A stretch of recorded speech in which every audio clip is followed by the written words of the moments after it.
right, it is time to get into WCW Monday Nitro, November 8th, 1999. Yes, and usually this is the part where I say, now it's time to take a look at what's going on in the wrestling world, the Wrestling Observer newsletter, but we've actually gone over this era a good amount. So much Ad nauseum. Yeah, dude, so much so that the entire month of November, we've covered on Observers already. Oh, so wow, really? That's awesome. Yeah, we do not usually go over them again, so we will not here. Yeah, let's talk about it. We kick off Nitro here with a cold open. Sid is in the production truck yelling at the production guy. And he says, when you get my cue. And the production guy tries to say something, and Sid says, no, what? No, what? I said, when you get my cue, put that tape in, and I don't care what director, what producer says to you, you put that tape in, and if you don't, I'll be back, and then you have to deal with me. You got that? So Sid is threatening this man to start the show. I would be scared shitless if I saw Sid yelling at me if I was in the He's a production big truck. motherfucker. First off, I say, who are you talking to? I would not say that. I would not. God, who are you talking to, first off? I'll walk out of here, I won't play nothing. I'll stance up on it. What you say to me? You're going to oh my God. I ain't playing wow. shit. Yeah. Holy shit. Sid makes production guy quit. We have one angle all night long for the show. I ain't playing none of your feud with the videos. I'm production not playing guy? your theme. I'm not playing shit tonight. You fucking apologize to me or I'm not doing anything on this show. Yeah, you're No, lucky what? that's not what they went with. You're right. This was like a Russo booking too. Like everything had to you had to tell what's gonna happen before it happens, and then show it happen, and then watch it happen. And you can't because just why would this production guy play a Sid tape without him going and showing that he that's never demanded happened this be in played? wrestling before. Hey, guy in the back, play the video. We do have the bird shit logo set up here, which is cool. We have the Nitro. I always call it the Nitro 2000 intro, but I guess it's 99 too. Yeah, the sure. Bird shit logo set up. I like this intro video. Yeah, I actually like it with the Nitro Girls and the fire and I do explosion. too. The presentation is fucking cool. It feels very much 99 2000. I think that's why I Sure. like it. It feels like a time capsule almost. Yeah. Feels legit. They have the cane pyro go off on the buckles and a lot of pyro on the stage, and they're at the brand new Conseco Field in Indianapolis, Indiana. The packed fucking house here. Yeah, they got a lot of dudes here. I guess they're still selling tickets well, and I'm sure this is padded crazy, but either way, it looks great. It looks great. I was No, the gonna fuck say it's it not. looks great. On TV. They're all here to Good see for the them. WCW World Title Tournament, all of it. Yeah, there's a lot of it too, and we'll talk about that one. So we start off the show here with a Sid Vicious town hall. Shivani says that Sid was already accosting the production truck, and he says, what is this about? We don't know. Well, Sid says, cut the music, and he wants to make one thing perfectly clear. Outsiders, I may be as dumb as I look. Yeah, that's right. What? Is this after the Half the Brain That You Do promo? It has to be, right? Or it's like right around this time. I swear it is, yeah. I almost thought that this was it, but it's not. He says, you guys tried to screw me, but it didn't work, and you want to battle wits with Sid Vicious outsiders? Well, then you lose! You lose that battle, because you got to remember something. I have the brain of a psychopath. And he looks at the crowd and he says, shut up! Yeah, he's cooking. He says, well, back to you in a minute, outsiders. What I want to talk about is Goldberg. You see, last week I told the world that I would prove that at Halloween Havoc. Goldberg said, I quit. I surrender. So the videotapes do not lie, and for the entire world, I will show you, and you can hear Goldberg say, I quit. Now roll the tape. So this is what they had to set up, him giving this tape to the producer, because I guess they wouldn't play this otherwise. And they show footage from Halloween Havoc, and it's Goldberg holding Sid's head as Sid is on his knees.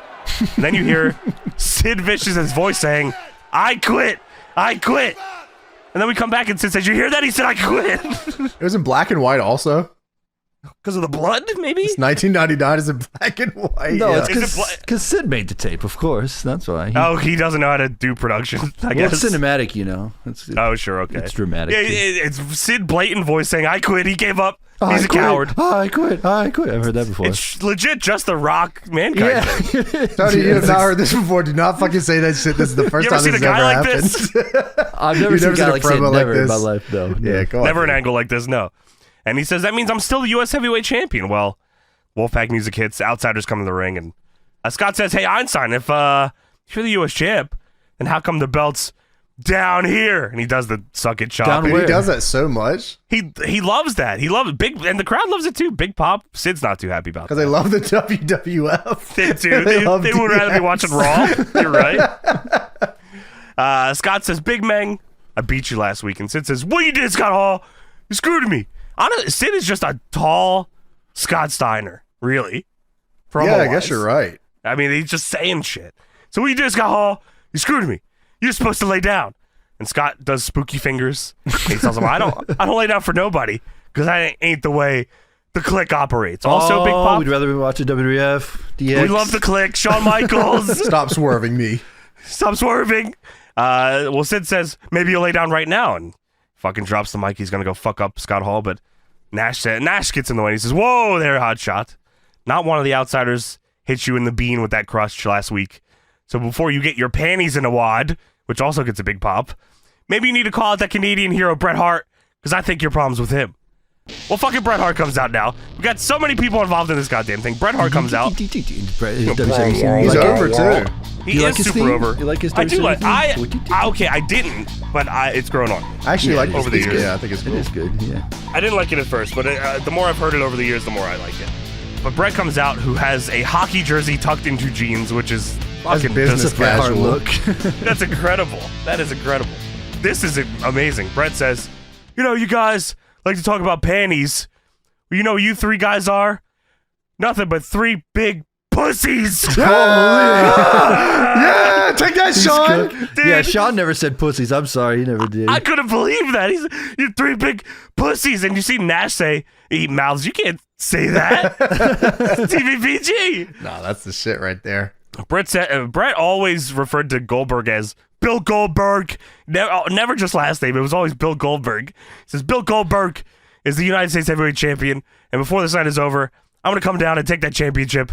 And I'm going to give it to Bill Goldberg, personally, myself. Scott challenges him. He says, don't sing it, bring it. Which is also, he's Great hitting line. all the lines. I love that line. Hitting all the lines. Well, Bret starts to come down on the ramp. He's going to fucking bring it. Then Goldberg jumps the railing. Scott and Nash see this. They bail. Bret gets in the ring. Sid's fighting him. Goldberg goes after Sid, hits him with a spear. Crowd fucking goes crazy. Goldberg gets on the mic. It says, Sid Vicious. I don't think so. He says, how about a match where only you and I can decide the fate? There's many matches like this. Normal matches could do that. Singles match. No. One-on-one singles match DQs on. Count out on. No. There's only one match. All this There's thing's only on. one match, Johnny. Well, he says, how about an I quit match? And Goldberg says, you got the balls, brother?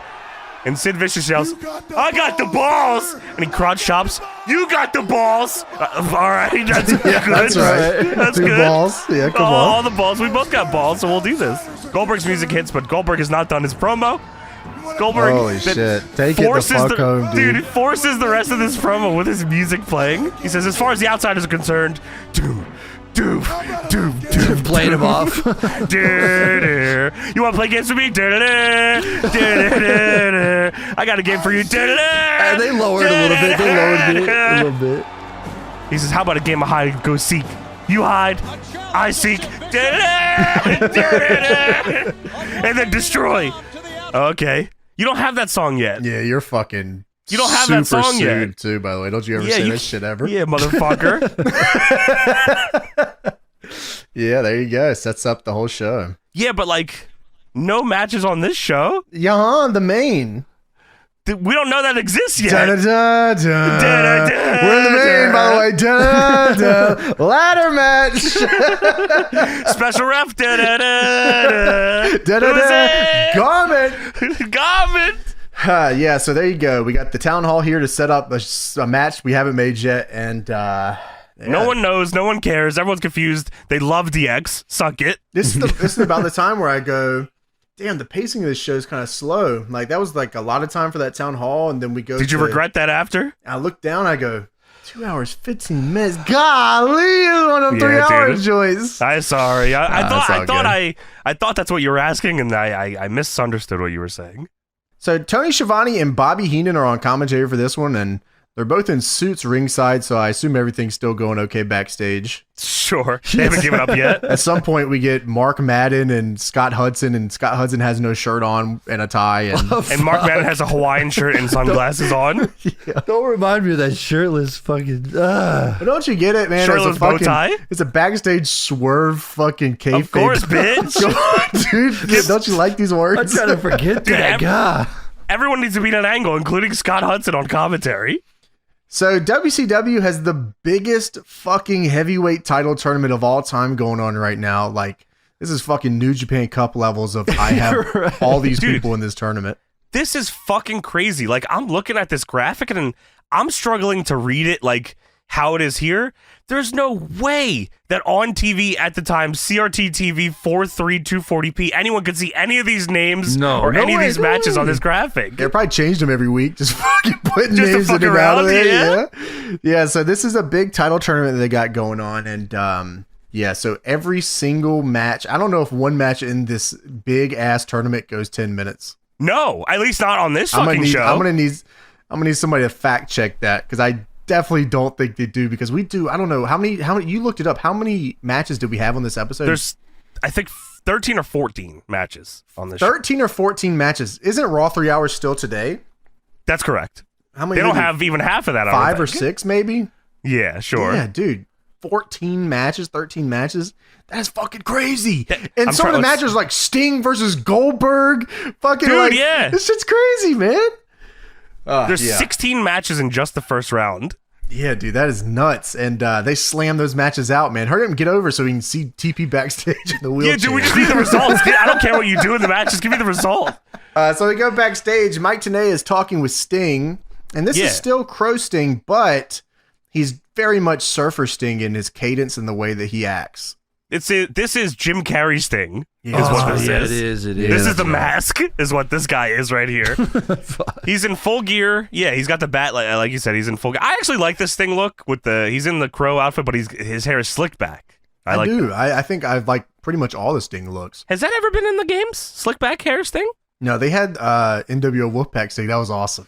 Oh, that was horrible, actually. That's I not like lie. that. Bring him back. Bring Let's him not back. lie with the goatee. The Wolfpack dots, I love it. That's awesome. Dude, Oh, yeah, shit. dude, they had him in there. You could use your character and use the little Sting. Ooh, thing. Yeah, that was awesome, dude. That was You're great. Yeah, see, I thought that sucked. Yeah, we like that. We here at Deadlock love that. Thank you. Woo, No. yeah. Red Fuck face that. paint and all that. Well, today says the Sting was just announced that you will get your first opportunity to square off against Goldberg since Halloween Havoc, but you got something else on your mind. You're questioning the true intentions of TP, the total package. And Sting says the footage doesn't lie. I saw the game Luger was playing last week. Last week I think Luger like set Sting up in a tag match and got him fucked up. I forget. I think they explain it later on. I forget who it was against, but Sting said he saw the footage and it made him want to puke. And that good old pal of mine has got a lot of explaining to do, Lucy. Sting is Jim Carreyed out crazy here. You know what I'm saying? He's like, you know what I mean? You got lots of explaining to do, Lucy. Jim That's Carrey's That's a Mandela effect. He never fucking said that on the show. He never said there's got a lot of explaining to do, Lucy. It didn't happen. I'll tell you this much. Jim Carrey is on the run of his life when it comes to movies in 99, I think. Dude. So. Yeah, I mean, that's Mask, right? That's also Ace Ventura. I don't know if he had any better year than like right at the 2000 mark for him. So let's look at it. He had... Okay, so he had The Mask. Oh my fucking God. Wow. Okay, so he had Ace Ventura in 94. He had The Mask in 94. He had Dumb and Dumber in 94. Dude, 94 is like the craziest year of all time. He had Batman Forever in 95. He had the second Ace Ventura in 95. He had The Cable Guy in 96. Wow. Liar Liar 97. Oh my God. The Truman Show in 98. Holy shit. When Me, does Myself, it stop? and Irene 2000. Dude, that one's awesome too. How the Grinch Stole Christmas 2000. These are all hits. Dude, Bruce Almighty 2003. That's Eternal all hits. Sunshine of the Spotless Mind 2004. Dude, that's a hit too. Wow. Dude, he was rocking, bro. Like, yeah, you would talk about What a like, run. Yeah, that's like a 10-year run of Up bangers. until 07 when he did the number 23. You know, I don't know what that Tony is. said that's it. Yeah, fuck that's that. the horror. He was like a horror. It's like a horror movie. You ever seen that one? Oh, He okay. probably No, just I wanted haven't to, seen it. because I feel like he probably felt like he got was- typecasted.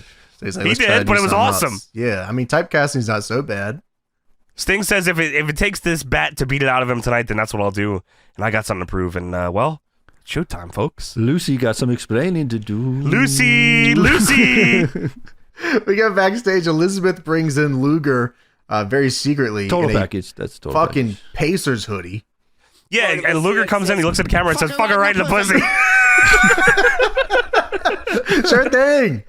Sure thing. Dude, first time a heel actually likes the hometown team is crazy. Yeah, well, because he's a heel that wants everyone to like him still. He's not a heel. He's still trying to work it out. He wants with Sting to be his friend. He was Yeah. trying to buddy up to Goldberg. And he likes the Pacers. Come on, guys. It's just all a coincidence. It's all an accident, you know? I actually like this angle now that I'm thinking about it. So we go to a pre-tape. It cuts to David Flair walking in the parking lot, and Kimberly just runs him over. When does Austin get hit by a car? Oh shit! Is it the same month? Isn't it 99, right? Isn't it right here? Is that right? Yeah, like it's Survivor Series 99, which is November. Yeah, Holy November. shit. Yeah, it is. So they just do that here. Like Russo said, no, that's my angle. You can't just fucking take that. I'm gonna bring it over here, and we're gonna do a David Flair. David Flair and Kimberly to build to the David Flair and Kimberly match. Just one. Dude, that was November 14th, and this was November 8th. So he's like, yeah, we know this angle coming up. We're gonna do it. He did it first. He did it first. He knew it was He coming. beat him to the punch. Wow. Wow. It was coming Eat so your heart out, first. WWF. That's insane. Get fucked, Stone Cold. You stole that shit. David Flair The did goat. it. Why, dude, oh my God. How a million IQ with that. Why didn't they hit Goldberg with a car? That's so petty. That's awesome. Why would they do that shit. when they could do it with Kimberly and David Flair?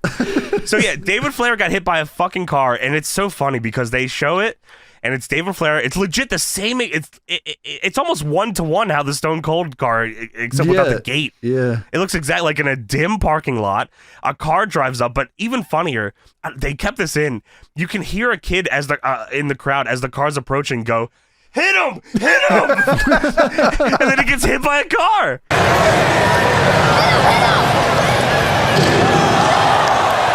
And they do a reveal, and out of the car is Kimberly in a hoodie. And she looks at the camera and says, "Fuck it right in the pussy." Sure thing. Yeah, so Kimberly this week, after vehicular manslaughter, decides to talk to Doug Dillinger.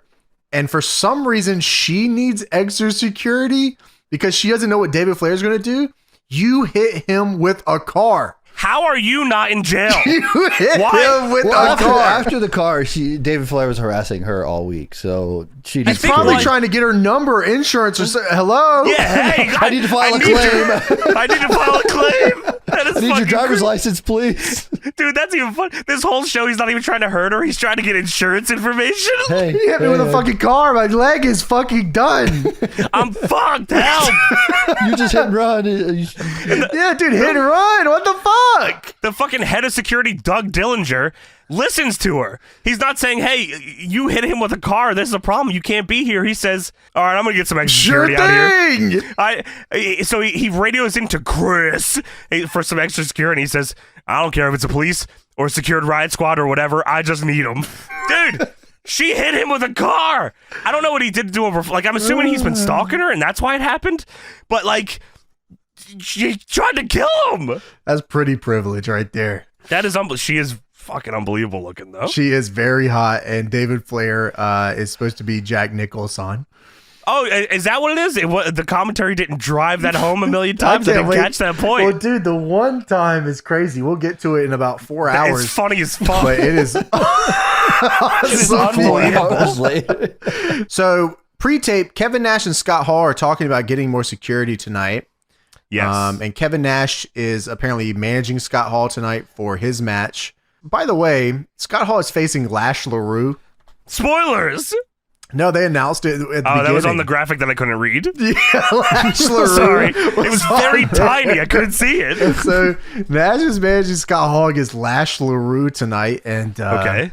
Scott Hall says, "What, you got one of them manager licenses now?" And Nash says, "I do." As a matter of fact, I do. Yes, I do. He said, "I knew you'd be proud of me," and he brings up a plaque of his manager license, and then he's going over what it says, and it cuts to his sponsor, which is yeah, fucking hurry up. We don't have enough time for your pre-tape. We're gonna go to this sponsor, which is WCW Tough Talking Wrestlers. I had these. It shows, yeah. It's actually is Toy Biz. Are they still in business? Toy Biz? No, I doubt it. If they did, they got bought by somebody else, and like there's something else now. Oh, okay. Toy Biz, yeah. Tough Talking Wrestlers. It shows a commercial, and this shit look like Action League now. Dude, that's how the figures work though. Like, it wasn't like fake what they showed. It wasn't like just like bullshit. Like, their mouths moved and they would respond to other wrestlers like that. Like, if you had a Nash and a Goldberg figure, Goldberg would say, he wouldn't say this, but obviously, "Fuck you, Kevin Nash."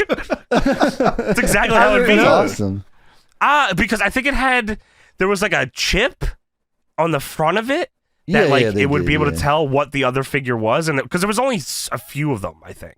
Oh, okay. Yeah. They should have just put real promos in there. That'd be awesome, dude. Flair. Dude, they should put Sid Vicious on there. He could talk for fucking ever. Yeah, this is an interesting toy. I don't know if I've ever seen these. There were not many of them. I'll tell you that much. So we go backstage. Sting is looking for Lex Luger, the total package. Total package. He's opening random locker room doors. He says, "Flexi Lexi, the Stinger is here. Where you at, buddy?"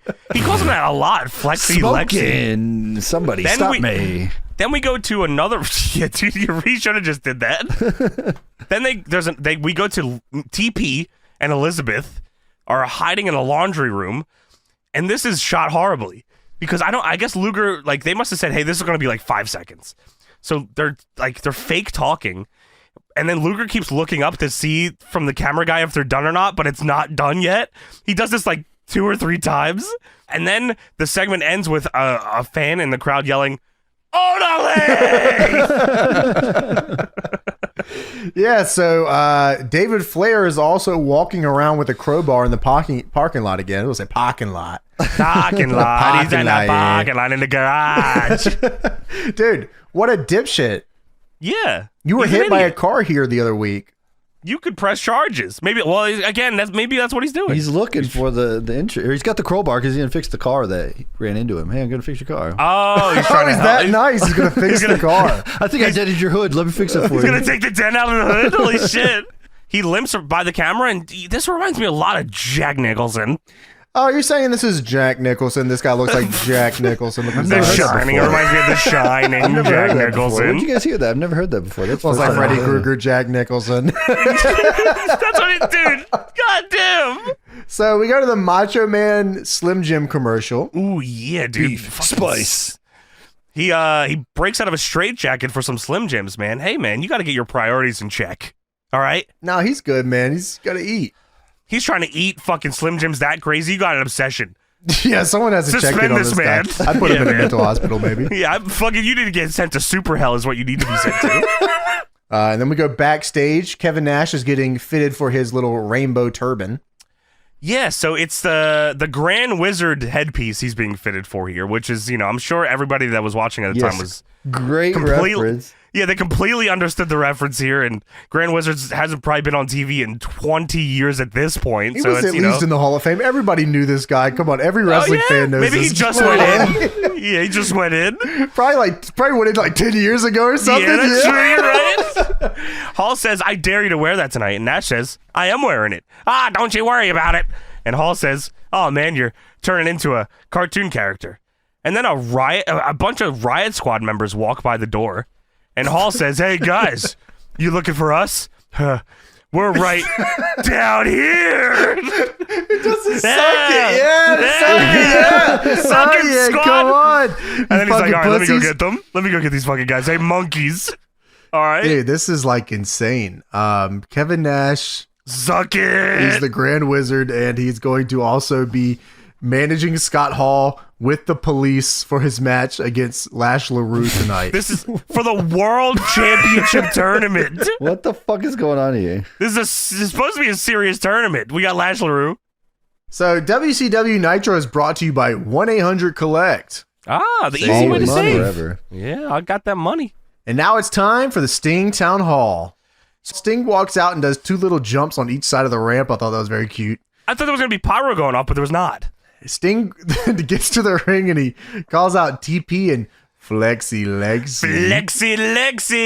Whatever you call yourself. Get your ass on out here. Yeah, you got 30 seconds to show up right here. We can either do this nice and easy, or we could do this nice and rough.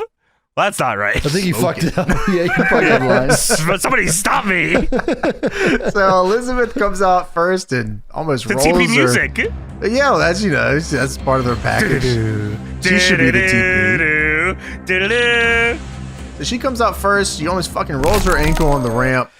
Dude, she almost crazy. 2 times she almost trips. Yeah, I mean, like, I guess that's just probably difficult coming down the ramp. Like, she was in heels, right? Yeah. Yeah. But she's very flexy, and some would say she's very Lexi. And she's down here because she has an apology to give to Sting from TP himself. Well, I mean, that's very nice of her. She, and yeah, she even says it. She says, Sting, the package wanted me to come out here and apologize to you, which is, I think it's funny as fuck that everyone calls him the package but Sting. Sting still call him Luger. He's the only one that believes that he's still good. He still believes in him. And she says, this has been blown way out of proportion, and he treasures your friendship, and, he wouldn't jeopardize that, and he's really sorry. And Sting puts an arm around her and says, that's okay, Liz. We can talk about this, It's Monday Nitro, hey! And the crowd pops and says, Liz, I noticed you've been working out and stretching with a little bungee cord, just like the Total Package, right? You got a nice little tan like him, too. Maybe you could be the female version of the Total Package. I have no fucking idea where any of that was. Yeah, I don't know. Why any of that was happening there. That's really weird. Sting small talk, I always guess it's well just casual. done. Somebody stop me. He says, I've tried to get the Total Package out of here, so I'm not asking you. I'm telling you. You need to call him out here immediately. She does not have enough time to do so because TP's music just hits and he comes out in a Pacers hoodie again. Yeah, Luger comes out in the Pacers hoodie, and I gotta tell you, man, this is the realest guy that's ever done it. Like, I think I'll be completely honest with you, man. Growing up, I was not a Luger fan, but the more I go back and watch this stuff, I actually think I really like Luger. I was a huge Rat guy. Well, I mean, I'm still that amen to that, brother. Hey, come on with it. Yeah, but nah, man. I mean, he comes out. Hey, they got to tell me twice. Come on, man. No way. Hell yeah. But yeah, Luger comes out, man. He's got the fucking working pants on, got some boots on. Hell yeah. Got the goddamn hoodie on. Like, I don't know, man. Like, there's something about Luger that's really relatable. And also, he takes the pump cover off, and he's the biggest man that's ever lived. He's huge. Like, that's awesome. I think there's something really cool about that. And his gimmick is awesome. He's a gaslighter, crazy. Yeah, but he also looks great. So, like, there's two sides to this. It's like Two-Face kind of. So like Luger, the mask. I would say the mask. Shit. Yeah. Somebody stop me. So Luger says, Sting, you don't want to listen to these fair weather fans. This is between you and I. You and I. Why do you sound like Flair so much here? This is between you and I. The whole promo is just a Flair promo. And I liked it. I actually liked it a lot. But TP wants to bring their relationship back together. Come on. Mend this fence. Yeah, he says, because you and I belong together as a team, Stinger. He always calls him Stinger, by the way. Always Stinger. Luger says, I love you like a brother. Come on, give me a hug. And Shivani's on commentary flipping out. He says, "Oh, he tried to get him beat up last week in a tag match. He set him up." And Sting goes in for the hug, and he fucking goozles the shit out of TP. Like, it's not like a chokeslam goozle. He just fucking grips rip his throat out goozle. It's awesome. He backs him up in the corner. He says, "If you ever swerve me again," which is a funny way to put it. "If you ever swerve me again, I'll get ya. I'm gonna rip your throat out next time." And then Sting's music hits, and he lets go of Luger, and he leaves. If you ever swerve me again is an insane fucking phrase that no human has ever uttered. Should not be on a wrestling show, That's especially. Only wrestling, yeah. That's only like Russo, man. Like, who speaks like this? If you ever swerve me again, who are you talking to? The phrase is not used anywhere else, is it? So we go backstage. Kimberly is walking into the dressing room and the lights go out. She's complaining about the lack of security, and she goes into this locker room and the lights are out, and then you hear what I assume is David Flair's voice. Yeah, it is. He says, "Kimberly, do you remember me? Don't worry, you won't feel a thing." What, do you have a car in there? What's he gonna do? That is scary as fucking hell, dude. Dude, okay. James, it's even worse. I forgot that this is right after this. He says, "Don't worry, you won't feel a thing." Then the next thing you see is Shivani and Heenan on commentary. Shivani says, didn't that sound like David Flair to you? And Heenan says, "It sure did." And they're both smiling huge. Like, this was a very fucking funny, cool moment here. Dude, the fuck is wrong with you? Sure did. Dude, was that David Flair? Sure thing. Sure was. I also have this kid of Surge with Goldberg on it. Anyway, you like Surge? Fucking bitch. Dude. That shit's funny. That happens all night. That David line said you won't feel a thing. What, you got Tiny Pecker? What's going on there? Yeah, what the Tony fuck? is scary as fucking shit. Dude, it's crazy implications with it. It's insane implications. Yeah, wow. It's the implications, It's the implications that'll get you. Yeah. And Heenan and Shivani just don't care. They said, anyway, this can of Surge on the back. Have you seen Goldberg, Surge? You heard about this one? You know this Surge? Goldberg, yeah, Surge and awesome. one in a series of cans available if you purchase Surge. And then Heenan takes it and goes to put it in a suit jacket, and then he Shivani takes it back from him. Heenan's the best ever, I think. Yeah, well, what about hello? Hello? Dude, I'll tell you this much. Kimberly! Let me talk to you about the Surge can. So Scott Hall is talking to the police security, and Kevin Nash walks in with his custom suit and rainbow gimmick, and he pronounces himself as the Grand Wizard of Wrestling. I'm the Grand Wizard of Wrestling. I'm your manager. Dude, this is crazy. Before Kev walks out, Scott talking to the Riot Squad says, hey, listen, Kev's been partying like crazy. You're not real cops, are you? I'm worried about him. You're not going to bust him, right? And then Nash comes out as a drug addict, Grand Wizard. I'm the Grand Wizard. I'm the Grand Wizard. Hey, it's me, the Grand Wizard. He says, listen, Nash says, I got your powder to throw in his eyes. I got chloroform to knock him out. And not tape, but little brass knuckles. With me in your corner, we can't lose. And Hall says, I've been thinking about last week with Sid, and I kind of feel bad about it. Maybe we should make up with him. And Nash says, you want to make friends with a psycho? And Hall says, I think we should. And Nash says, Hall, I got a plan, boys. Follow me.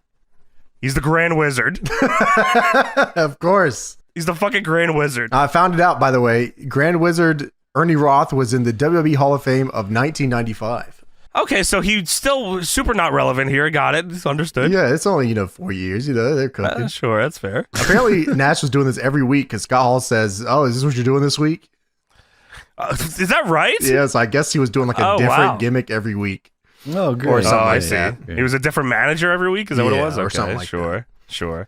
So we go to the Nitro Girls search. Mean Gene is with the Nitro Girls in the ring, and they're trying them out, trying to see who's going to get searched Nitro Girls style. And yeah, this is legit Diva search with Nitro Girls. Yeah. That's exactly right. Ashley is from Raleigh, North Carolina, so she should win. I did see that. One of these people was lying about where they're from, just so you know. Oh, who was it? It was fucking Stacy. She's not from fucking Philadelphia. Oh, man. You liar. Where's she you from? Can't win this battle. She's from fucking like Georgia or some shit. I don't know. She's from Maryland. Oh, that's kind of close. Liar! No! You don't get to try to win me over. You don't try to do that. All right, well, doesn't work. Don't vote for her on WCW.com, all right? Mean Gene says, hey, girls, why don't you crank it one time for the WCW audience? Yeah, why don't you fucking bust it out for one time for the boys? Bust it down sexual style. Crank it one time for the audience. So, of course, the girls start cranking it one time for the audience. And then, of course, everyone's favorite Nitro girl, AC Jazz, gets in the ring and tells them to get the fuck out of the fucking ring. Dude, fuck off. Yeah, and Mean Gene says, whoa, these girls are trying to be Nitro Girls. And AC Jazz says, get them out of the ring. Get them out of the ring now. I had to write this down because everything here is fucking insane. She is, by the way, so lost. No, come on. She's just talking real, Wrestling's not built for the real like this. This was not written by her. She doesn't know what she's talking about. You telling me the Kmart line was not written by her? For some reason, something tells me no, James. Something tells me no. She says, I'm tired of it. You Nitro Girl wannabes. We are the Nitro Girls. We're the Nitro Girls. You are skanks. I said skanks. Oh, that was beast. AC Jazz, this is verbatim what she says here. The last time I saw so many little Arnoirs was in the household department in Kmart. What the fuck? Yeah, dude. What word did she say there? Dude, please tell me you know what she said there. I wrote down last time she saw Bobby Bashava in Kmart. Yeah, she's cooking. Yeah, let them know. So many Arnoirs. I don't know what the fuck she was talking about. She removed the mic from her face and then created a word out of midair. Yeah, because she was so department pissed. at Kmart. I guess so. She said, pissed, man. How dare you think you could take our jobs, the Nitro Girls' jobs? Fucking skanks Arnoirs. Fucking bitch. Dude, AC Jazz sounds like a Seth Green Robot Chicken character. It's unbelievable. Her accent, the way she just sounds. If you put it on a Robot Chicken skit, it would sound just fucking like it. I promise. That's a great way to fucking put that. That's actually unbelievable. You're right. And guess who else is here, man? Spice. Nitro Girl Spice is here, and she's trying to stand up for the girl. She takes the mic and she says, AC, what's wrong with you, girl? Those girls are not skanks. They have just as much right to be in this ring as we do. And AC Jazz gets her fucking ass here big time. She says, what are you, little Mary Poppins? You here to save the day, girl? What, you a Harnavar or something? What? You Kmart Harnavar? Shop at Kmart, bitch. What's wrong with you? I need some Anavar. Get your Anavar ass out of here. She said you're here to save the day, girl. Why don't you get your little umbrella and fly away like the little witch bitch that you are? Hey, fuck you, man. Fuck you. Bitch. Yeah, Spice is all right, dude. Spice fires up here crazy. I was on her side here. She says, she said, all right, you know what? That's it. Shit is on. It's on, AC. I said, oh shit. Bring it on, ho.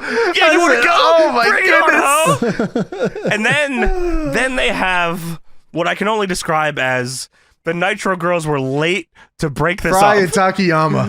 Dude. Shades of Fry and Takayama. Johnny Boone, Evan Courageous-esque. This is fucking crazy. They go at it here. They start pushing each other and touching each other's arms, and then they stare at each other, and then they touch each other's arms a little more. This reminds me of Anavars in Kmart. Dude, I actively go to Anwar aisle at Kmart. Spice and AC Jazz. Spice and AC Jazz. Oh my god. Just one. And then they both get hit by cars. Bring it on, ho. You want you Mary Poppins? Dude, shit is on, bring it on, ho. Is like top 2 fighting words. I'm fucking on Spice's side here. This is awesome. Holy fucking shit, man. That's fucking tremendous. Oh Yeah, they awkwardly push each other for an eternity. Where did Mean Gene go? He had to get. She said, "Get the fuck out of here." She said, told him, "Fuck off." All right, I got you. Yeah, I'm out. I'm going to Kmart. The other, I would get him some Arnoirs. The other Nitro Girls come out to break it up. The crowd is booing actively, and then it ends.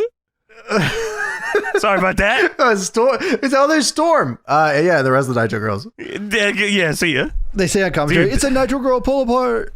Oh my god! They're They're actually laughing. I swear they are. Yeah, they of are. course. Yeah, absolutely. Yeah, they are.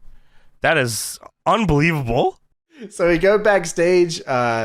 Tony Schiavone actually throws it to the backstage, which is even crazier when you really Dude, want to oh my god, he does! Tony Schiavone says, let's take it to the back. And we go to the back, and Kimberly is being chased for her life by David Flair, Jack Nicholson style. Jack Nicholson, The Shining.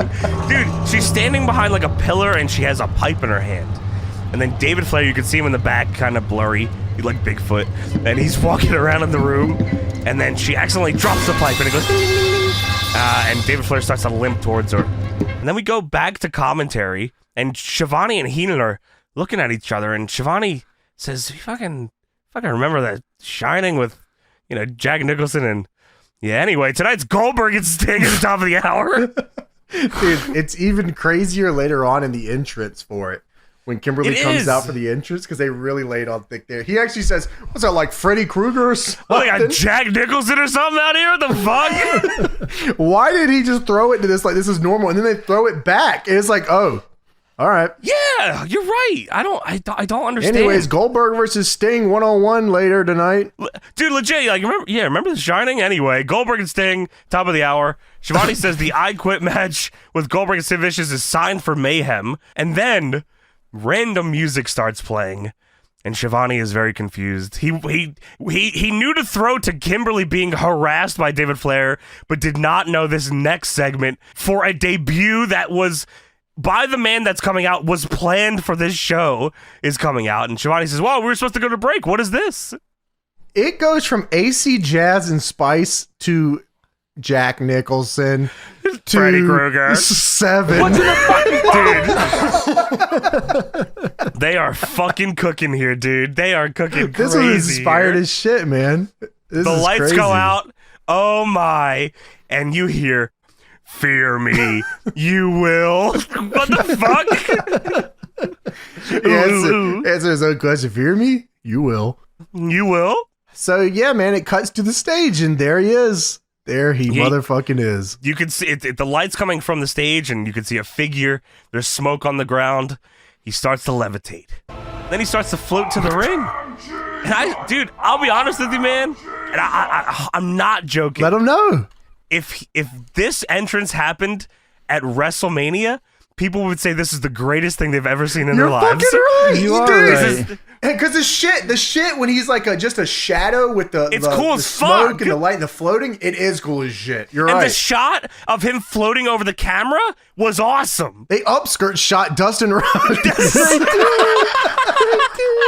Here's Johnny. Dude, that's insane. That is fucking nuts. Here's 7. Dude, it's even nuts. It's more nuts because they zoom in on his face. Tony Schiavone and Bobby Heenan are watching the fucking cam. Who the fuck is that? They go, who the fuck is this? It's fucking Dustin Rhodes. What do you mean who is this? Dude, even on commentary, they say, this is the man we've seen so much about. And Heenan says, yeah, in the window with the kid.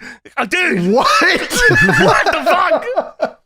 Yeah, because for weeks leading up to this, that was all you saw of this guy. There was a kid in a bedroom, and he was stalking a child, right? Mm-hmm. Is what it was? Well, he wasn't stalking the child. They never said he was stalking the child. He was outside of a child's window at night staring at him?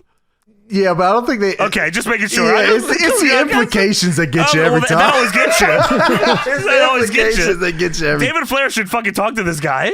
Yeah, so they say on commentary they don't know what his name is. They look him right in the fucking face as he is Dustin fucking Rhodes and say, who the fuck is this? Who is this? Dude, like I said, this entrance is awesome. He floats over the ropes, too. Music is going nuts. It's shot so well and it's so dark that it doesn't look like he's like bungeed out here. Yeah, it just looks like he's floating.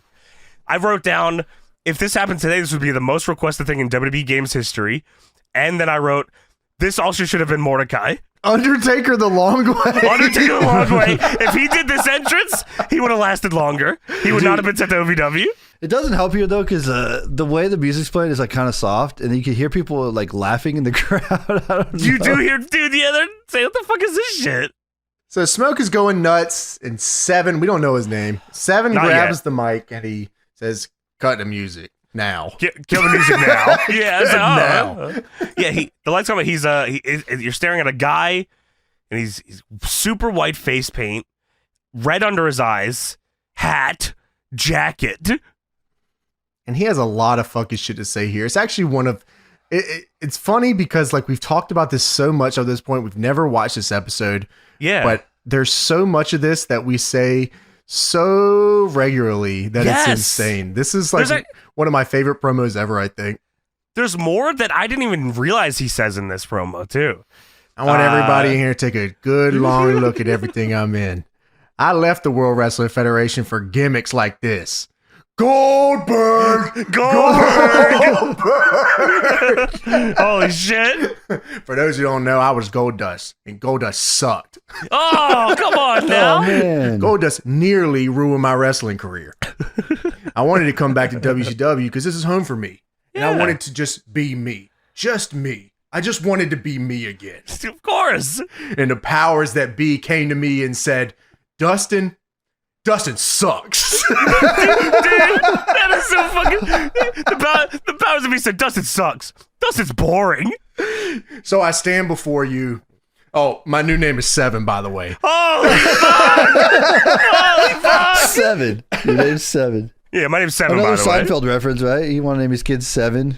Yeah, my name's 7, by the way. And they dress me up as Uncle Fester to play trick or treat all year long. Powers that be, you can take gold dust and shove it up your ass. Holy shit! You can take this silly little thing 7 and shove it up your ass. Oh shit! And you can kiss my ass. Yeah! Tell him, fuck this company. Fuck this shit. Fuck this gimmick, goddammit. Thank you for the cool interest, though. I appreciate that. That was cool. Very well done. Dude, what I don't, because I like I said, I know this promo, but I don't remember the hat coming off. So him standing there, bald, super white, and cutting this promo is fucking so funny. Camera is super hard on his face too. Like Yes. super hard on his fucking face here. He's Right so in on fucking it. sad. My dad, Dusty Rhodes, called me and they fired him and kicked him to the curb like a piece of shit.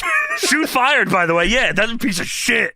He did fire him and Sonny Ono. Get the fuck out of here. Why did he stand up for Sonny Ono?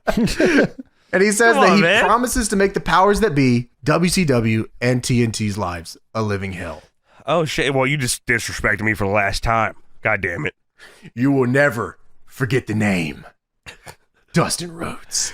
Dude, he G's up the gold dust. You never forget the name of Dustin Rhodes. Jack Nicholson. Oh, Freddy Krueger. Dude, And dude, he starts to take the jacket off, and you see a glimpse of his wrestling outfit, and then it cuts away. He's got the Mordecai gear on. It's like purple lightning bolts or something. I couldn't get a good look at it. Yeah, he's got the little thing on. I bet you it's a little see-through in the front, too. Yeah, he probably, at his cock, probably, Nipples right? showing nuts. For the kid in the window. For gold dust, you can take that showing up your ass. Dude, where do you think the kid in the window thing was going to go? Where do you think any of this was going to go? Or do you think it was always this? No, I feel like it probably wasn't always this. Like, I'm sure they had something that he watched a movie of and he said, damn, this would be cool. Yeah. And then Vince Russo said, no, never mind. You're Dustin. Then Goldust probably said, man, yeah, I don't really want to be a child predator on TV. Oh, here we go. Filming several vignettes for a fantastical face-painted character named Se7en. These vignettes contained ominous footage of Rhodes in full makeup standing outside a child's bedroom window. The gimmick was reported to have been based on The Strangers from the 1998 film Dark City. Oh. The character was dropped after Turner... City. Said Dark City. Said Dark City. That would have been a better gimmick. It's just Goldust. It's Se7en. It's a fat, bald, white-headed man. It's in Black Rain. That'd be awesome. The character was dropped after Turner's standards and practices expressed concern that this gimmick could be misinterpreted as a child abductor. Oh, yeah. And then Dustin did the promo in a work shoot, and then he comes back as the American Nightmare, Dustin Rhodes. Well, he was going to do this gimmick, just so everybody knows. He was. Which would have been crazy. Yeah, sure. So Sting is walking to the ring, by the way. Is he? That's it. Kimberly is hiding behind... Yeah, Sting's walking to the ring anyways. Kimberly is backstage hiding behind a copy machine as David Flair is shouting, Kimberly! Don't you want to play with me anymore? Yeah, she's hiding behind a fucking fax machine. Anyway, fucking Nash and Hall are on Sid's locker room door. Well, anyone! Where is Doug fucking Dillinger? Sting is walking to the ring. Kimberly's hiding for her life for David Flair. Kevin Nash is dressed up as the Grand Wizard anyways. Where's DDP? DDP is hurt. He's injured. He got hurt. Okay, so he just can't show up? No, not for his wife. Why did she not stay home? Because she probably felt guilty because she hit David Flair with her car. Didn't she say the powers that be wanted to see her? Is that why she's here? Oh, I think they legit say that at the top, right? Yeah, because they couldn't see her until she overcame this David Flair situation. Sure, okay. The powers that be said, please don't bring him in here. Yeah, don't drive a car in here, please. So Kevin Nash and Scott Hall are with police at Sid Vicious's locker room door. And yes. They Sid, we have an offer you can't refuse. We have a proposal. Sid, open the door. Open the door. The police are here. So TP tells Elizabeth that he has a very good idea and we're going to go do that idea. Thank you for telling me that. Fuck did we need to see that? Because I have a really good idea on how we can make this up this thing. This is going to be good. Let's go. Okay, they couldn't just do it. Legit, imagine having to record so all this shit. Oh my God. Imagine getting these guys together and being like, we have one fucking take to do this. We have not fucked this up. It's 7 seconds long. So now we have in the middle, we're in like the middle of the fucking show. I just want everybody to know we're in the middle of the show. This is the top of the hour. We're in the middle. We're 1 hour into the show. Well, they got to compete with Raw. You know, Raw just started now, I think. Holy fuck. All right. Well, it's Sting versus Goldberg. Yes. Sting they hyped versus this up the whole show. This should be a huge fucking match. This should be like the super main. This should be on a pay-per-view. You should be charging me $60 to see this. Yeah, correct. Right. This is it's a big fucking deal, and they've hyped it up the whole show. They said top of the hour, you're getting Sting versus Goldberg. They showed him working out. They showed him walking. This is the match. They do full entrances here. Goldberg's entrance is 5 minutes on its own. Goldberg's entrance is longer than the match. Maybe it's they want people to tune in. They're like, maybe just take a little bit longer so we can make sure people tune in. Yeah, tune in. You know, they'll tune in at fucking 9:02. If I tuned in and saw what happened in this match, I would never watch the show. Holy fuck! No fucking way. Or what happens after it. So they've given up at this point on making stuff marquee. At this point, we're going to take the biggest and best that we got, and they're going to face each other regularly, and the match is going to stink, and we're going to blow the finish, and we're just going to move on. And as long as they're tuning in, I don't care what happens. Yeah, that's what they want. We're so far past making stuff marquee at this point. Yes. So the match, nothing happens. No. Dude, they literally lock up. They do a sleeper the whole match. Yeah, lock up, back to the rope, midsection kick, Sting gets a sleeper. That's the match. That's the fucking whole match in its entirety. So Sting gets a sleeper on Goldberg. TP and Elizabeth come down to the ring because they had a good idea. I don't know if you guys saw that earlier, but they Did you hear this? Have you seen this? They bump the ref. Elizabeth and TP go to mace them. Goldberg and Sting bump the ref in the sleeper. Right. Yeah, Goldberg does. He runs into him. Yeah. Right, with his ass. Elizabeth and TP go to mace them on the ropes, but don't do it. I assume it was on the wrong side. Yeah, I assumed that there was a hard cam. So they move around to hard cam, literally move the entire spot over to hard cam. Dude, legit, it probably was Sting looking at him and saying, "Not fucking here." Other side hard cam. Other side, jackass. And so they go over there to the other side, do the same thing again, and they mace Sting in the face. They say, was that on purpose? It could not have been more on purpose if they tried it a million times. Sprays Sting in the eyes. He gets fucked up. Goldberg spears Sting, stares at him, says, all right, picks him up, hits the jackhammer, and wins.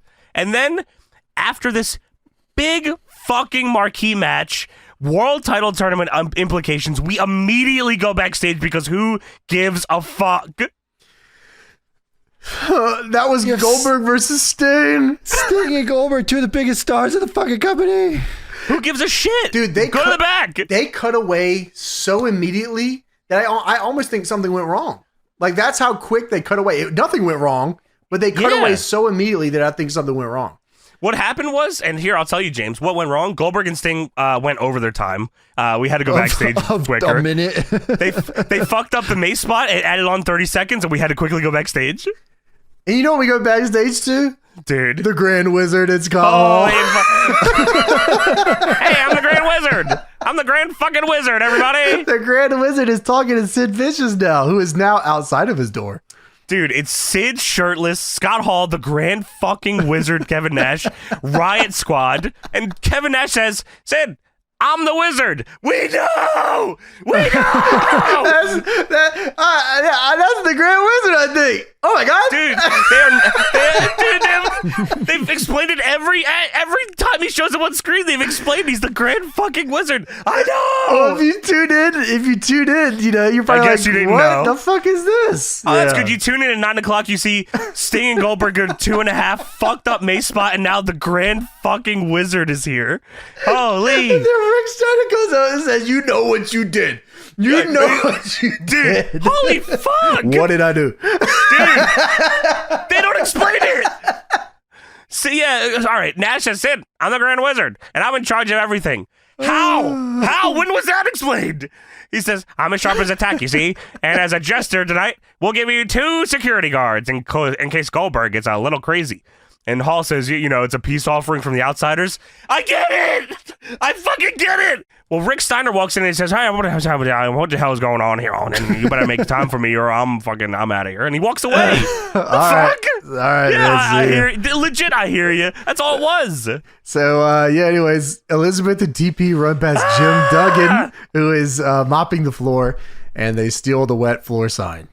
Yeah, Luger said, TP says, "Hey, Jim, good to have you back in the company. You missed a spot right there." And yeah, Luger tiptoes around the corner, steals a caution side behind Duggan's back, and then he tiptoes away. Anyway, we're still backstage. Kimberly. Dude, what's crazy about this? Like, you were talking about like pre-tapes, but you thought that these probably were live. They probably had like 8 different cameramen around the arena. Some of them have to be pre-tapes, Tony, but definitely some of these are live. Maybe the wet floor one, but the Grand Wizard thing might not be. I don't know. I'm the Wizard. They probably assigned people to people. There was probably a cameraman that never left Nash Hall's side. The Grand Wizard, sure. You're right. You hang out with TP, you hang out with Nash Hall, you hang out with Kimberly. You're right. Wow. Oh my, because all the oh my God. Yeah, legit, all the backstage segments revolve around 3 pairs. And they probably just kept guys on them the whole night. Yeah, wow. And that's given if they didn't do pre-tapes. Right, yeah. They didn't have time. They didn't know what was going on in the show. You think they planned pre-tapes? I don't think so. Yeah, you're right. Hall and Nash did not show up for pre-tapes. No way. No way. And they didn't know they were doing this Grand Wizard thing until Nash said, "I'm doing this." I thought this Grand Wizard had I'm doing this right tonight. Tonight I'm going to be the Grand Wizard. All right. So, did you know? Kimberly comes up to a WCW security guard who is facing the opposite direction of her. With beanie. And asks for help. And then she touches him on the shoulder. And he takes the beanie off, because that's what you do when you turn around. Take the beanie off. Of course. And it's David Flair. Dude, big reveal. Big fucking reveal. Yeah, she says, "Security. Oh, thank God you're here. I have this lunatic chasing after me. I don't know what he's going to do." Then he, as James said, he turns around, beanie off. And he says, "I know exactly what he's going to do." And she goes, "Ah!" and runs away. What is this, Jack Nicholson? What is this, Dude, Freddy Krueger? Have you seen The Shining 1 or 2? I just need your insurance card, please. I need you hit me with the car. I just need your insurance. Yeah, well, anyway, we're going to stay backstage. Yeah, why not? I mean, we're already cooking. Well, backstage, TP is now laying on the bathroom floor with the wet floor sign that he stole earlier. And he's like, blew out my fucking knee! My knee! He said, Liz, help! EMT's trainer, something! He went all out, though, so it's not only wet floor sign, but he's also laying in piss. I don't know why he actually had to go the full length here. He's laying in wet shit, Peter Griffin style, holding his knee. Peter Griffin style. Oh. What the fuck? Well, we go to commercial. We come back. He's on a gurney now with Liz and the EMTs. Yeah, TP says, oh, what is it? ACL? MCL? Both MCLs? And one of the EMTs says, oh, well, Mr. Package, which is fucking That's tremendous. Awesome. Mr. Package, we can't find anything wrong with your knee.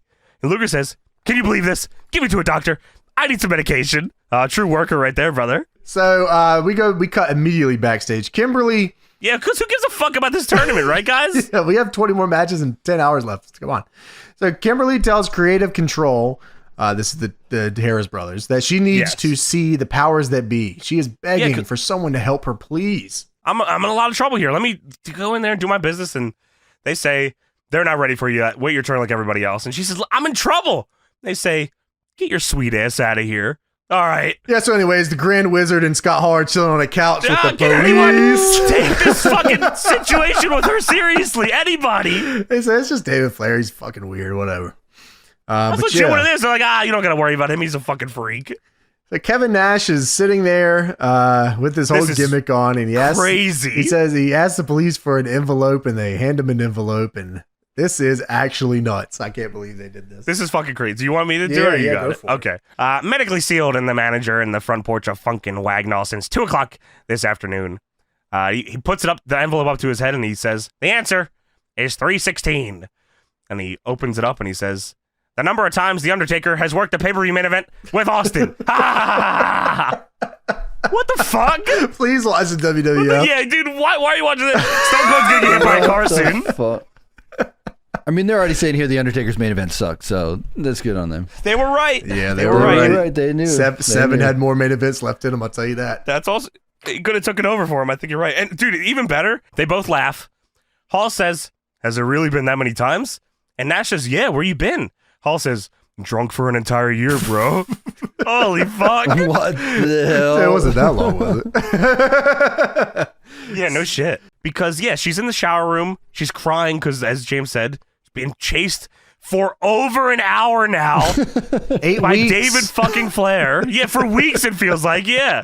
And then you can hear the sound of running water, and I said, oh, dude, this is fucked. He's going to come out, like, naked or something. It's the implications that'll get you. It always gets you. And then David Flair just walks around a corner with a crowbar and says, hey, Kimberly. Kind of like deja vu, isn't it? But this time, it's going to be more than a spanking. Help! Help me! Is there anybody that wants to help me, please? Where is my husband? What the fuck? Where is Canyon? Where is anybody? What the fuck is going... Like, this is horrible, horrible stuff. Yep. It's just like Jack Nicholson or Freddy Krueger or Jason Voorhees. This is the first time hearing of this. Maybe it's kind of like Se7en from Dark City. It ruined my fucking career. Hell yeah. Nearly. Dustin sucks. Anyways, that don't matter. David sucks. That don't matter. We're moving to Sid Vicious versus TP. Okay, that's good. Move on. Come on. That's good. Gotta keep going. So TP comes out in a wheelchair and has a microphone, and he says that he will go to the hospital and get an MRI. So he can't wrestle tonight, but he will wrestle next week. And of course, he'll wrestle in the tournament match next week because he's not out of the tournament, right, guys? Of course not. And Sid is on. I don't know what side of this Sid is on. I don't know if he's. I'm assuming he's not on Luger's side, but he's also still a heel. He probably doesn't know what's going on. He probably doesn't know. That's right. So behind him, as he's cutting this promo, the entranceway opens up, and Sting comes from the entranceway. He grabs Elizabeth and pushes her towards the ramp, and I guess her momentum just kept her walking. She couldn't stop Irish whip style. Walking the whole way back. He puts up the finger and says, shh, don't say a word. And so she goes. He covers her mouth. Yeah, and she said, oh, I trust you. All right, you go. I'll go to the back. Yeah, Goodbye. She goes to the back. Yeah, she's out of there, and then Sting grabs the wheelchair, wheels it down the ramp, dumps Luger on the floor, throws him into the guardrail, then throws Luger into the ring, and then the bell rings. This match is happening. Yeah, the bell rings. You know, he's got a fucked up MCL, ACL, both MCL and ACL combined. And Elizabeth actually comes back down here. Yes. Stands in front of Luger. Oh, Sid is fucking Luger up, by the way. He's he's stomping him out of the corner. He's punching him in the head. He doesn't give a fuck. He wants to win this match. Yeah, it's the adrenaline. It's the adrenaline. Sure, yeah. So Sid turns the tables. Elizabeth stands in front of Luger, and very, very nicely, Sid moves her out of the fucking way, please. The crowd wanted him to punch her in the head. They did very badly. And then he starts beating the shit out of Luger. More. Doesn't matter. Doesn't fucking matter. Tell me, when did the Riot Squad get out there? Did they come out with Sid? They did come out with Sid, right? Okay. Because he had him backstage walking with him. Yeah. I thought so too, but in my mind, I don't remember them coming out with him. I don't think I saw him in the entrance, but they might have just been late or because the only time you see them is in my mind, maybe I just fucking blanked it because this is a long fucking show. The only time you see them is when Goldberg comes out. Oh yeah, you're right. Yeah, you're right. Yeah. But they definitely say they're for Sid though. Yes, that's the implication, but that always gets you. Oh, it always gets you. Yeah, that's true. So Goldberg runs out, the Riot Squad moves out of the way, and they let Goldberg in the ring. Because the fix is in. The fix is fucking in. It is always in. And Goldberg spears Sid Vicious, and he helps Luger up, and he spears him too. Dude. Yeah, Luger is begging off. He's trying to get some help, and then, Goldberg just fucking picks him up and spears him too. Kills him with it, by the way, which is tremendous. So... yeah, anyways, that doesn't matter. We go to Brian Knobbs versus Bam Bam fucking matter at all. Match number 10, by the way. Just to let you know, match number 10. I can't believe I'm still watching this fucking show. I have seen Brian Knobbs twice tonight, which is more than I've seen him in the past 20 weeks, and it's pissing me the fuck 20 off. years. That's more than you ever need to see him at all. Norman Smiley is on commentary for this, by the way. I don't know if you heard this because the ring announcing is very faint, but this is a Falls Count Anywhere match where the winner will face Norman Smiley at Mayhem. For the hardcore title. I believe for the hardcore title. Is this also a tournament match? No, just a hardcore match. Just Falls Count Anywhere match, yeah. Okay. Well, I do want to point out that they do push out a big surge can filled with trash cans. And Jimmy Hart is also here, which is also something you need to know. And it is a great sponsor. And Norman Smiley is on commentary, no headset, just a mic. And I was like, oh, that's weird. Maybe they were really having headset problems. But no, it's actually because Norman Smiley has to follow the action to the back when they fight to the back. The match does start with Jimmy Hart grabbing Bam Bam's leg as he gets on the apron, and Knobbs not only branding him with a trash can, but then throwing the big surge can on top of him from the fucking ring to the floor. I thought, by the way, I thought that I was like, wow, that's so smart to have Norman Smiley calling the action you can't see. And I'm like, wait a minute. They could see this. The commentators are still calling the match. Yeah, they were calling the whole thing. And so much so, James, at one point, Shivani says, hey, Norman, why don't you call the action? But he doesn't have a headset on. He can't hear him. Yeah, can't hear that. Crazy, man. So yeah, they fight to the back. Norman Smiley follows him with a microphone, which is actually awesome. Yeah, it is cool. They're fighting in the back there. Knobbs hits Bam Bam with a chair. Knobbs finds a table and sets it up the long way against a pillar, then throws Bam Bam through it. Then Knobbs turns around to go after Norman, and Norman says, hey, I'm just commentating here. Bam Bam pushes Brian Knobbs into a basketball hoop backboard, and then goes to hit him with a trash can. And then Jimmy Hart takes liberties and starts just fucking wailing on Bam Bam in the back of the trash can lid repeatedly until Bam Bam shit cans him into a fucking, what was it, a pile of shit, a trash? I don't know what it was. Poop. I don't know what it was. It was just threw him into hell. Yeah. But then Kimberly walks up and she needs fucking help because David Flair has been chasing her for 2 hours now on this show. This is a #1 contenders match for a title at a pay-per-view. This is a Falls Count Anywhere match as well. Is this #1 contender as well? This is it? Yes. For the hardcore title. And fucking Kimberly walks up and talks to Bam Bam, and he says, Bam Bam's close with Diamond Dallas. The referee. I can't believe. Johnny Boone, the referee. I can't believe we've seen this more than once happen in WCW. The referee 10 counts fucking Bam Bam Bigelow from anywhere. He gets counted out of anywhere in the Falls Count Anywhere match. It's a Falls Count Out Anywhere match, you know? What? Backstage brawl count out on. It's like if you're not within your opponent. When you're not with your opponent, you got it's like there's like a radius. You know, if you're not in the radius, it's like the circle. Oh, you're like out of the area. Fortnite circle. You know, you got eliminated from the Fortnite the storm? circle. They the came storm. out Tony, big Fortnite guy. That's awesome. Yeah, the storm. We got out of the storm. We got eliminated. Wow, they invented the storm. Johnny Boone count out a false count anywhere match with no rules. 10 counted backstage Does countouts he walk on into the Fortnite storm to help a woman in need that was being harassed all night. Why did no one else want to help her? Why? I don't know. I love the commentary. He's like, "Oh, they're going to help Kimberly." Wait, what? Okay. Why does anyone else go help Kimberly? Why don't you guys go help Kimberly? Where's Doug Dillinger? And Norman He's Smiley. eating donuts. That's what they said. He's eating donuts. Fat some bitch. Golly. Drinking Surge, Goldberg can style. So yeah, the referee 10 counts. Fucking Bam Bam Bigelow. Now Norman what are you Smiley. gonna do about it? He'll punch you in the head. Dude, I guess I'll whoop your fucking ass. I guess you're right. Norman Smiley is now abducting Brian Knobbs in a dumpster, and he wheels him away. And we never see either of them again. That shit is so fucking funny. Why did Brian Knobbs not get counted out? He also left the area. Oh, he won the match already. What the fuck? 1, 2. Hey, what are you doing? So he's the number one contender, right? For Norman Smiley? Yes. Yes, good. Of course. That makes sense. I agree. Anyways, that doesn't matter. Hall and Nash are walking. Oh my fucking God. Yeah. Oh my fucking God. He still dresses as the Grand fucking Wizard. Oh, and we go backstage and Bam Bam is now with Kimberly and he has a bat. He has a weapon. And he says, come on, Flair. This is crazy. Bam Bam says, come on, Flair. You want to pick on a girl? Pick on me. All right. All right. That's fucking awesome. You just call yourself a girl? All right. And then he knocks the door open on the second door and Larry Sweeney's hanging out back. Who was that? Was that Queely? Who was that? No, there was some old lady or something. I don't know what that was. Oh, shit. That was fucking crazy. Just blonde-haired dude back there just hanging out. Dude, yeah, holy shit. Anyways, also what fucked my mind up crazy is we're about to talk about Scott Hall versus Lash LaRue. It is the longest match on the show. At 6 minutes, it is the longest match on the show. He made this whopping kid. 6 minutes. Dude, yeah.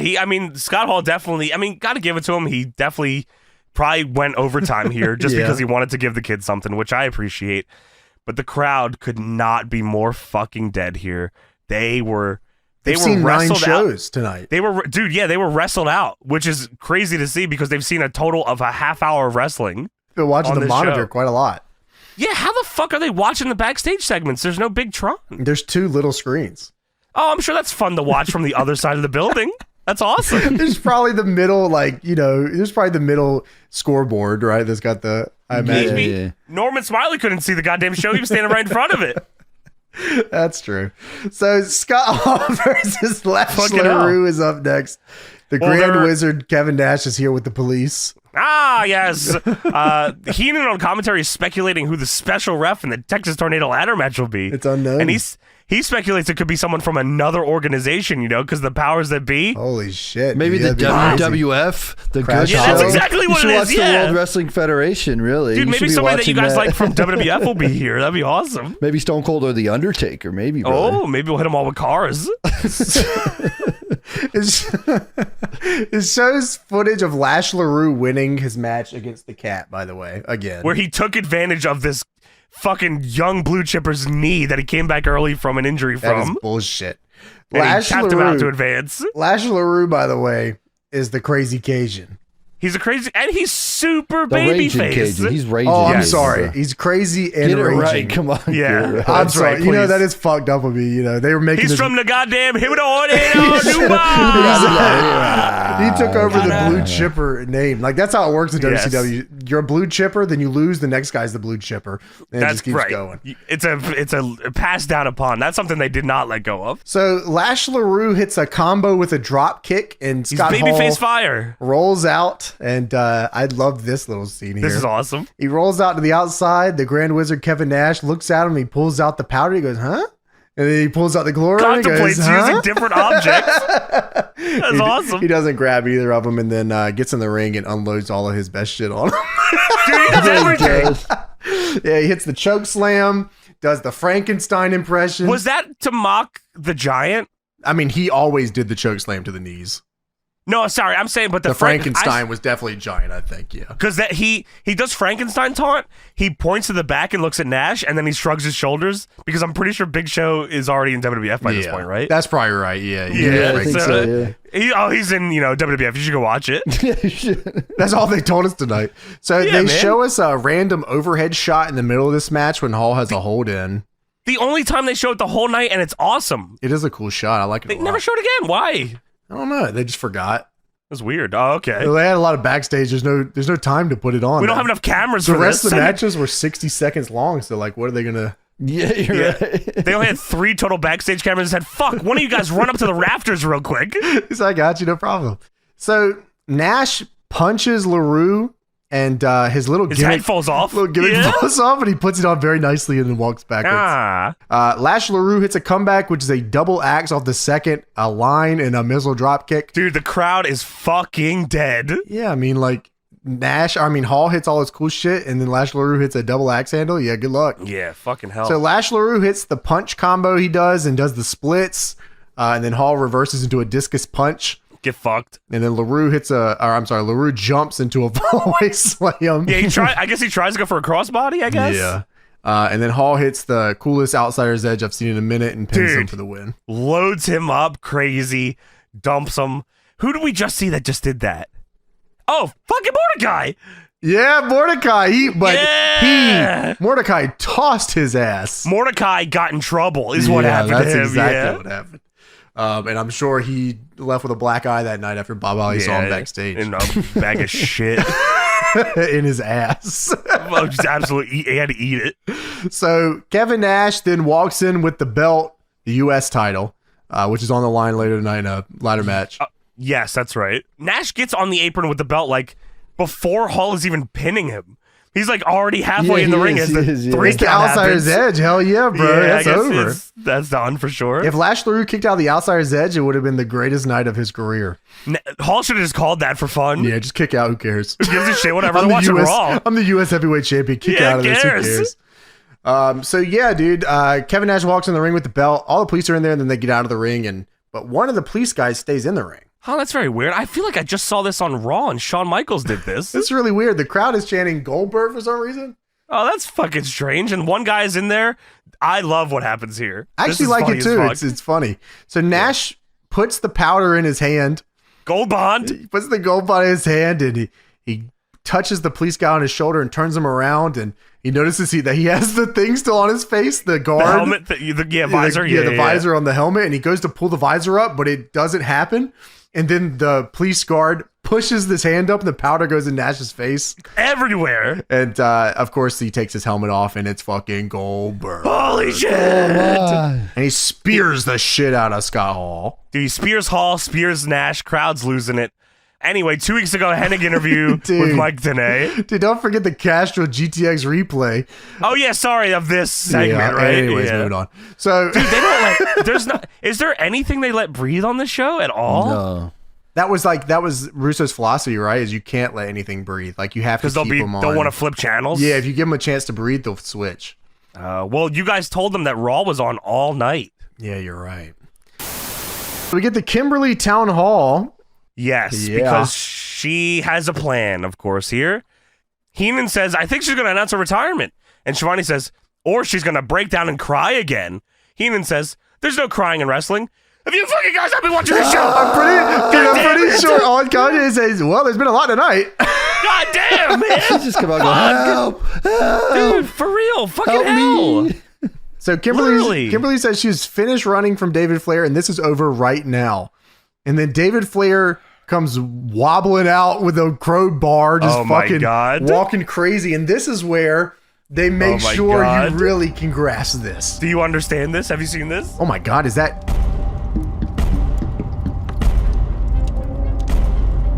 looks like Jack Nicholson from The Shining or Freddy Krueger. That's like Jack Nicholson. Look at his eyes. The bags under his eyes, the darkness under his eyes is like... He hasn't been sleeping for days. Look at the dark circles under his eyes. Oh my God. It's like Jack Nicholson. Is that Jack Nicholson? Oh my God. Well, he just got hit by a car. He just got hit by a car, so of course he's a little tired. Dude. You know? Yeah, what the fuck? Yeah, so it was all a ruse. It was a swerve, if you will. And Bam Bam Bigelow comes out Royal Rumble style and hits David Flair from behind. That is a great way to put it. Sprinting. Full sprint. I actually thought he was going to trip and fall. So yeah, Flair, he ends up picking Flair back up, and Flair mule kicks him and then hits him with the crowbar. They have David Flair beating up Bam Bam Bigelow. They also hated Bam Bam Bigelow. I'm also convinced They of hated this. Bam Bam so much. Bam Bam also hated why. WCW. Except for the pay. That's fair, true. He's definitely given up at this point. Yeah, So. oh yeah. Kimberly then flees into the crowd and almost didn't because one of the fans grabbed her hand and wasn't letting go for a minute. Dude, yeah, she said help me, and then they just wouldn't let her go as she gets over the rail. And then, yeah, David chases her over the guardrail. This is not done yet. By the way, the Aim High Air Force replay, Bam Bam attacked David Flair, and David Flair fucked up him with the crowbar. Having Kimberly run through the crowd with no security was like ballsy work here. Like, yeah, you're especially in '99, you know, like we saw right away that like someone tried to grab her, you know, especially like some fucking crazy guys. Oh shit, I'm gonna help David Flair. Oh yeah, you're right. Like because he was a face last week helping Chris Benoit. Yeah, you're right. She hit him with the car. Yeah, you're right. Well, we are now in the parking lot, and Kimberly is trying to open her rental car door with her keys, and it's just not working. Dude, they shot this campy horror movie style crazy. It's like a low shot of David Flair very slowly limping in her direction, and also showing Kimberly struggling to open her car door. She drops her keys. It shows David Flair. She finally gets into her car, closes the door, and then lays down in the car. Yeah, because she's trying to hide, and then David Flair, he's there. Well, we see him. Well, she's already following all the tropes where she drops the keys, I guess and stumbles and falls and drops the pipe. Yeah, she's stupid. Yeah, That's the idea. Sure. So she's fumbling the keys. She gets down in the car. Flair then jumps on top of the car and starts hitting all the windows with the crowbar. Dude, smashes the window, smashes the windshield with the crowbar. I laughed out loud at this part because I did not expect this at all, and I still don't really understand why this happened. So David Flair's smashing these windows, and I was like, okay, somebody's going to save her. Who saves her? Fucking the Harris brothers, big bald thumb bastards in suits, come out of the fucking door and say, hey, what are you doing? What the fuck? They spent all episode not helping her and then help her at the end. Not at all! Yeah. And they're the heels! Hey, what are you doing? And then David Flair runs off the car. He can run now, by the way. His fucking leg is good. fine. Yeah, don't worry about it. Yeah, runs off the top of the car, jumps off of it, runs away. Oh, dude, don't even get me started on him selling the Bam Bam punches from behind or whatever earlier. I totally forgot to mention that. But golly. Yeah. Yeah, and then he just runs off fuck it. He's not Bret, you know what I mean? Bret comes out later. He said, my fucking leg is still killing me. Dude, I'm going to hell quick if you don't help me. Yeah, so Creative Control then helps Kimberly out of the car, and they say that the powers that be are ready to see her now. Great. This doesn't pay off this week. It kind of does. They mention it. Do they? Oh, fuck. You're right. They do. Which makes even less sense, though. It does. It doesn't make any sense. So here's what I'll say about this, because this is the last time we'll talk about Kimberly and them until, this part. But I like the horror movie trope shit. I think it's very, I think that, because I'm a huge horror movie guy, right? Totally with you. I think that shit's awesome. I think the way they did this was so damn stupid. It was just fucking just the worst. And not only that, it was all episode long for 3 hours, 40 times. Like, if Kimberly, I don't know, tried to get in her rental car and she couldn't, she dropped the keys, and then, it's just a horror movie homage, and then David Flair just fucking da-da-da. This was it. No creative control, no nothing. And then David Flair just runs away when he hears something. Yeah. And then maybe we don't even see who helps her, and then we can see next week or something like that. Sure. Okay, then you would have had me. But this shit was so dumb for the whole episode. It was so dumb. It was so whole episode long, dude. And like you said, the tropes are cool, but they made it was a comedy angle. Yeah. It wasn't I'm not supposed to take David Flair serious, and I'm also not supposed to take the trauma that he's putting her through serious. And I had to watch it for 3 hours. And the commentators don't take it serious either. No one fucking cares. And it's this is the biggest part of the show. It was featured more than anything else on the show. Yeah. Now it's time for the main event, the Texas Tornado United States Heavyweight Title Ladder Match. With a special referee, because unknown. You need a referee for this. And also, I'm just going to go ahead and mention it here. They make a match for Mayhem, and it is David Flair versus Kimberly. Why would Kimberly want that? Okay, that's what I was going to ask. Am I supposed to believe that she asked for that? I guess not. Or they like fucked her over here. It seems like they fucked her over. It sounds like. So David Flair faces Kimberly at Mayhem. Flair knocked out the referee with his crowbar and then attempted to hit Kimberly with a crowbar until Canyon returned and made the save. DDP also showed up, hit the Diamond Cutter on Flair, and attempted to hit him with a crowbar, but Arn Anderson stopped him, and then David Flair hit Arn Anderson in the back with a crowbar. Oh, man, he's got messed up No neck. contest. No contest, by the way. Holy. Oh, all right. Well, there you go.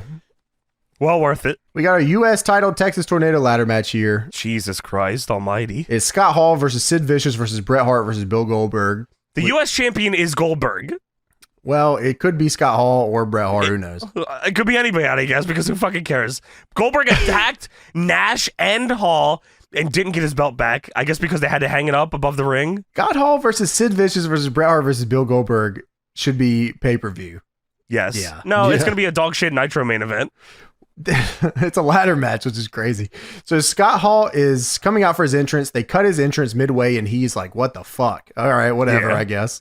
Sure. Sid and Scott Hall start the match. No ref, Yeah, no they bell, missing 2 people. What the hell? I don't know how this works, nor do I care. I'm just happy that I see on my scrobbler here that we're about done with the show.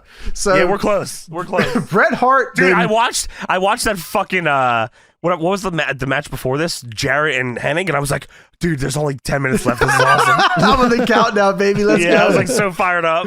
So Bret Hart hobbles down here with his fucked up leg that he's being booked in a Texas Tornado ladder match. He's the only one that cares. He hobbles down here and helps Hall attack Sid before turning his attention to Hall and fighting him.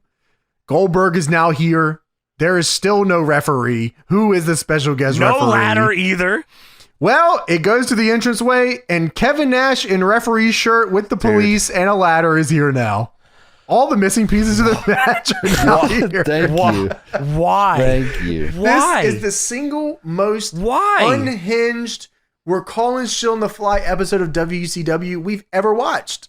What a complete. This is utter waste of 1999.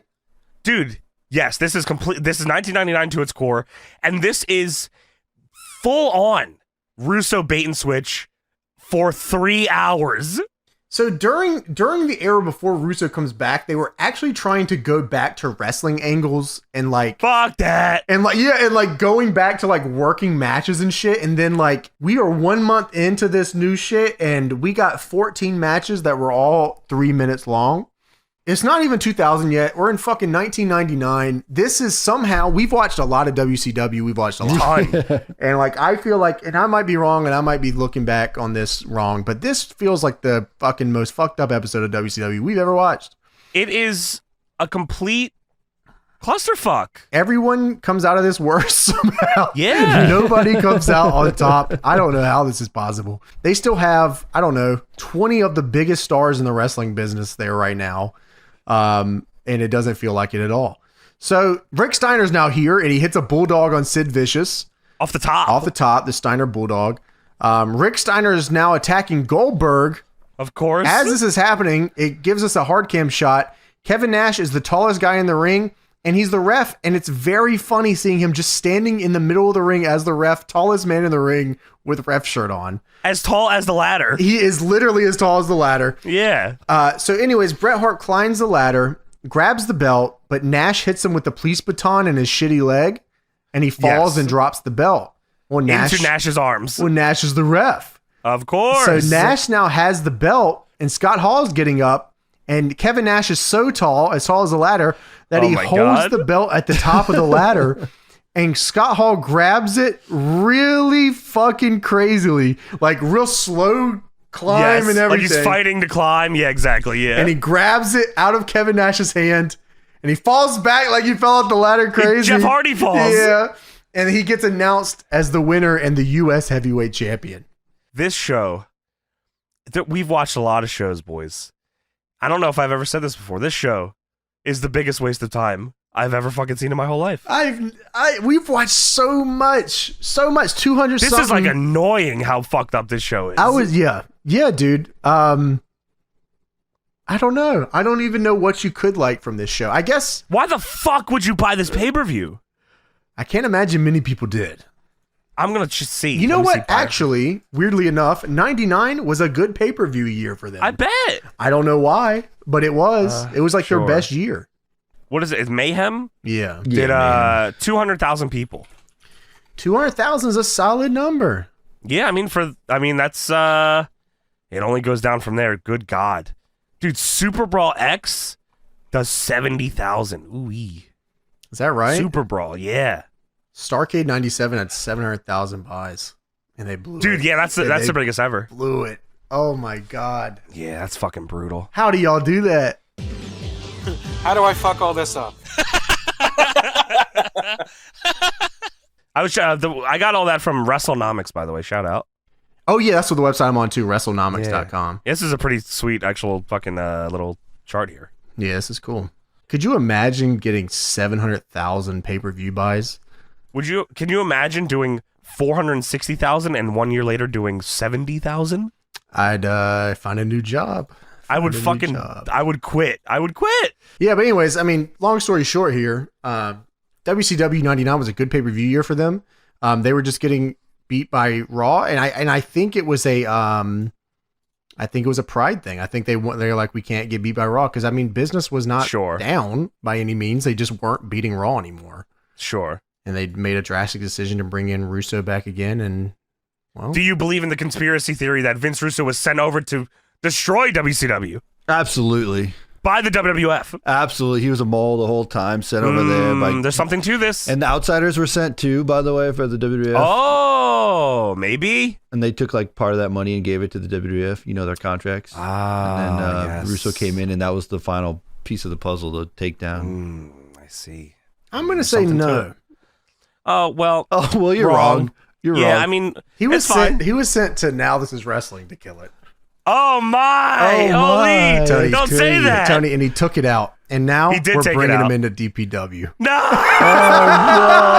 Now This Is Wrestling sent him to DPW. No! We're having 13 matches and 20 intertwining storylines through the whole time. And but yeah, the show ends with Scott Hall crotch chopping in the aisleway and posing with the belt. That's how it ends. But there you go. That was it for WCW Nitro, November 8th, 1999.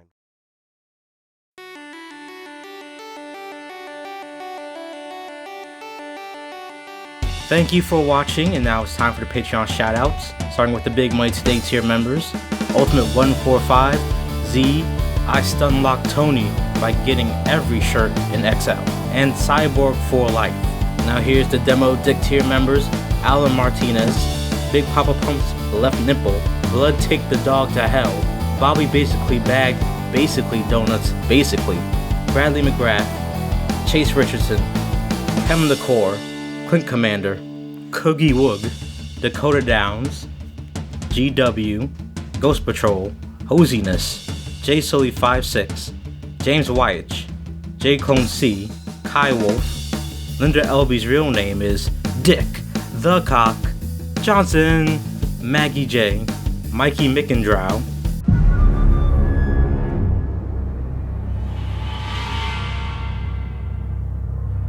yeah, Steve, the DPW We Hate OVW champion Small Man Chuck Littell, Torchcrawler, Traffic Cohen, Virtual Man, and William Powell. Check out my Patreon to get early access, full-length syncs, and exclusive videos. And until next time, peace.